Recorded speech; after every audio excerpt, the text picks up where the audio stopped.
Hi, Dr. P here with the nuts and bolts of game design again. And this time I'm going to talk about how an improviser's game can come from a planner's game with a few changes. So I'm describing a long journey here. I designed the game Britannia more than 35 years ago. It's listed as one of the games in the book Hobby Games, the 100 Best, edited by James Lauder. And it's been published in several editions, is generally regarded as an exceptional game.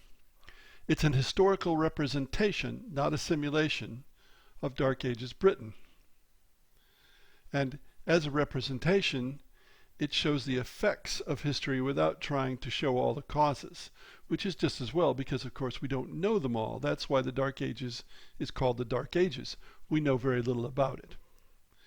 It is a planner's game par excellence. That is to say, it's a game for people who like to plan what they're going to do through an entire game. Now, they won't be able to succeed in that because it's a competitive game. It's not a puzzle. But they know what they want to try to do. And when the plan isn't working, they'll modify it to make a new plan. Now, this is easier to do when you have a game without any chance at all. But Britannia has about 800 die rolls during the game. Nonetheless, it's very much a planner's game. It's a very long game, 4 to 5 hours. In the game, players control 4 nations each, and each nation is independent. In order to represent history, the game has elements of scripting. That is, the invaders appear when and approximately where they appeared historically. They settle roughly where they settled historically because that's where their victory points are. Some nations have no chance to become really large and influential, although there's still a lot of scope for success or failure. Now, some people don't like the historical foundation of the game. They don't like pursuing historical objectives or historical limitations. They don't like historical timelines. And in any historical game, we have an unrealism in that we know when the invasions are coming, and we know their strength, and we can plan accordingly as players. Nonetheless, anyone who plays many sessions of Britannia knows that while the game can closely follow history, much more often there's a lot of deviation or variance. Also, owing to a misunderstanding by the uncredited developer at H.P. Gibson's who first published the game, the original edition allowed seaborne raiders to float indefinitely in the sea, long after their home countries no longer existed. Well, I got rid of that in the second edition, because it was never supposed to be there, and some players didn't like the additional constraint. In fact, one told me the first edition was the greatest game ever, quote unquote, and the second was very good. Now, recognizing that the game is too long for many people, and that some people don't like the constraints. Constraints are much less popular or much more disliked now than, say, 15, 20 years ago even. I came up with an introductory version for the third edition of Britannia that lets players decide where they're going to score and simplifies the scoring immensely. It also gives them more freedom in where they land, a little more. With fewer constraints, it's much faster to play, and I call this the freeform version of the game. It also makes it practical to have 2 to 5 players. But when that player told me about his dislike of constraints at the World Board Gaming Championships, out of the blue I was struck with an idea for a game. A game where we get rid of a lot of those constraints. So, I adapted the freeform Brit techniques, but removed some of the appearance and location constraints, and in particular removed the hindsight-foresight problem because it's not a historical game.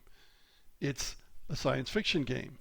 So what it is freeform Britannia in outer space, now known after several playtests as Doomfleets. So this game is like Britannia, but unlike Britannia.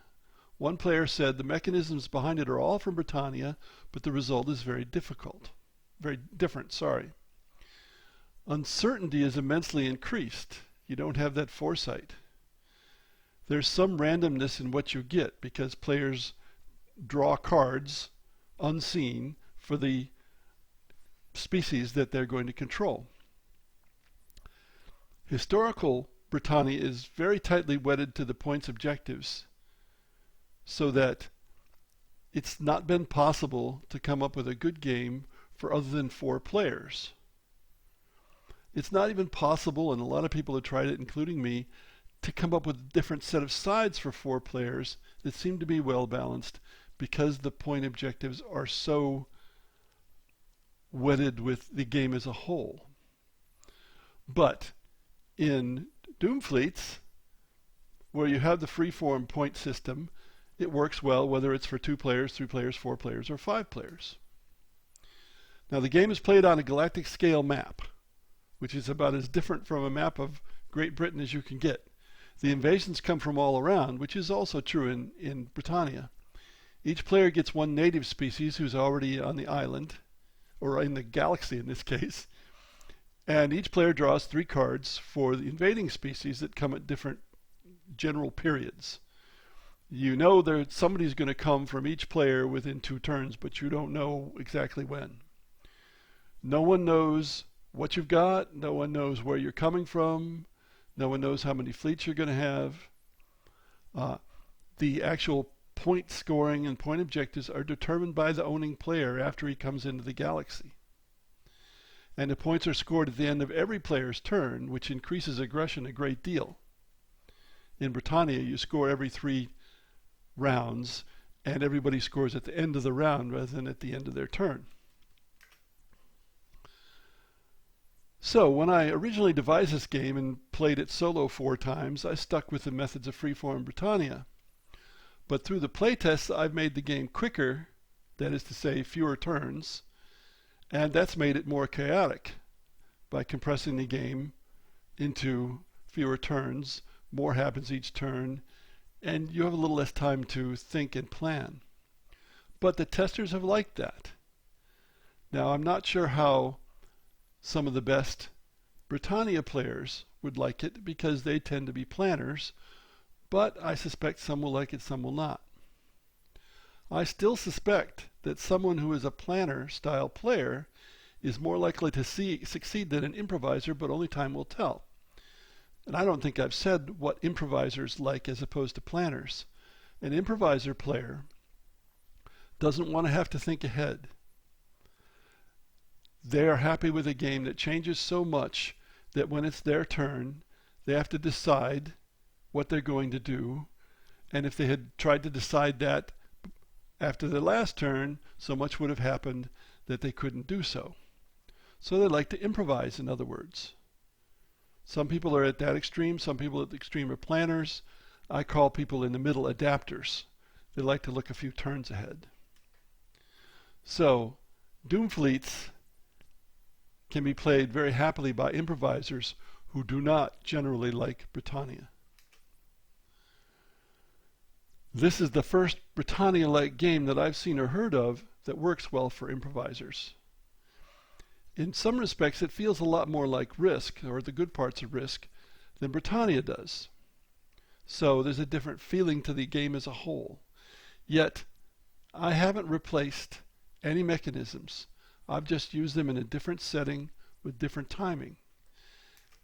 And that's the lesson that I've been trying to explain at some length, really. The lesson for game designers. You can alter just a few parameters for a game and get something quite different from what went before. And this is something you can look for in certain situations. You could even have one game in a box that can go both ways if you plan for that when you start out. Thanks for listening.